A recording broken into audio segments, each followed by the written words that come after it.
My company didn't really start growing until I got control of my time.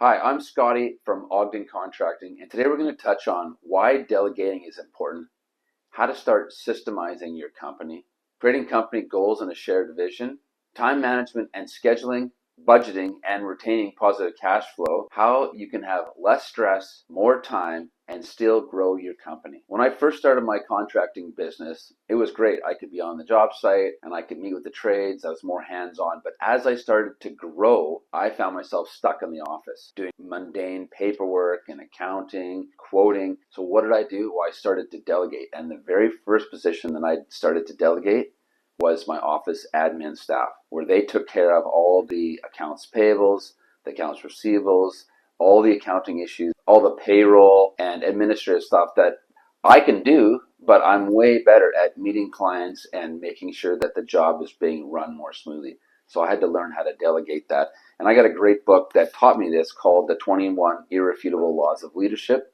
by John C. Maxwell. And it's the law of the lid, because you can only do so much in your life.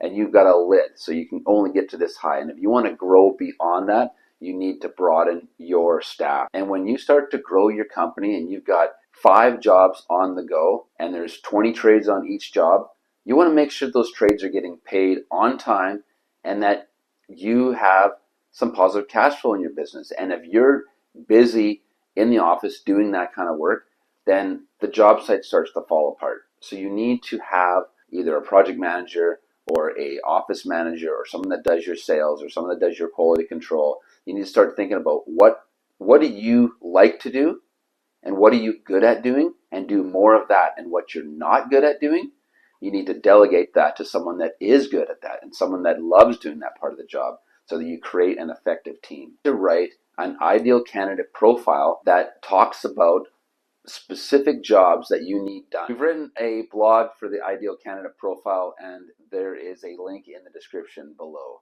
You really need to start systemizing your approach to your business. If I'm sitting in this office, and people are going to be coming into my office every 5-10 minutes, how do I do this? How do I do that? Instead of your staff coming to you, they've got a written system on how to log payroll or the procedures on how to price a job. So everything that you want to delegate, start systemizing. How do you do it, and how do you want your staff to do it? We call these standard operating procedures.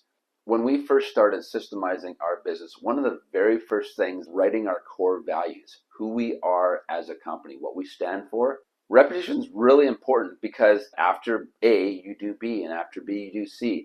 You don't have to think about what you're doing next. Creating goals and a shared vision will also mitigate your stress levels. One of the biggest things that I did as I started to grow is we created 1-year goal, a 2-year goal, and a 5-year goal. And one of our 5-year goals is we want to hit a $10 million revenue for our company.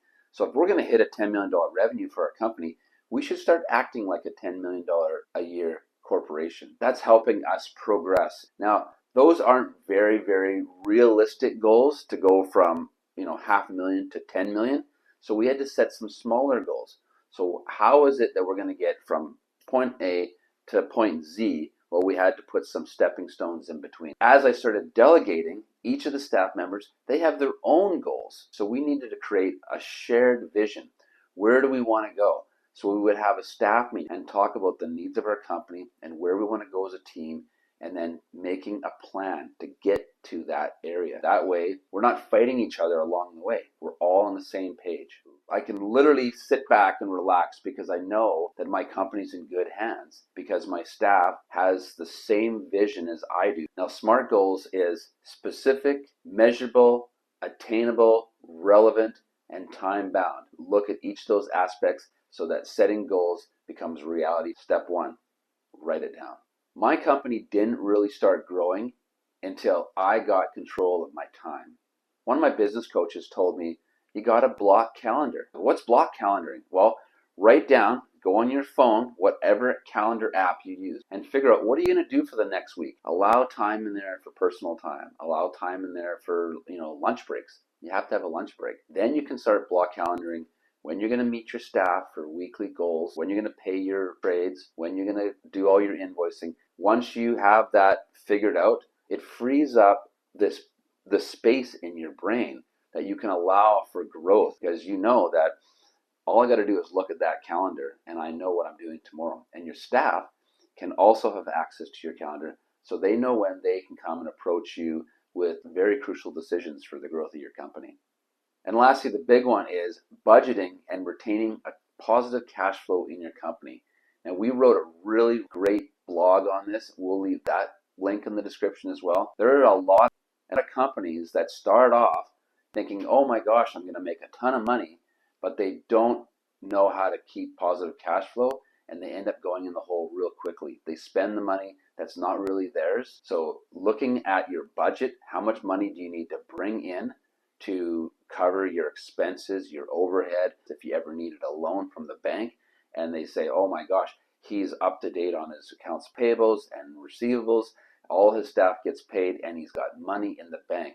Another good tip with budgeting is having a P&L statement for every single job, meaning how much money did you gross and what was your net profit. You need to know the margin between those two, because if you're not profitable, why are you in this business? And there are contractors out there that don't charge enough, and then they run away with the owner's money. And this is a real problem in the industry. We're in this business to help owners build their dream house. And we need to be very diligent and responsible with the cash that's coming in from the owners and the people we're paying, so that we can maintain growth in our business.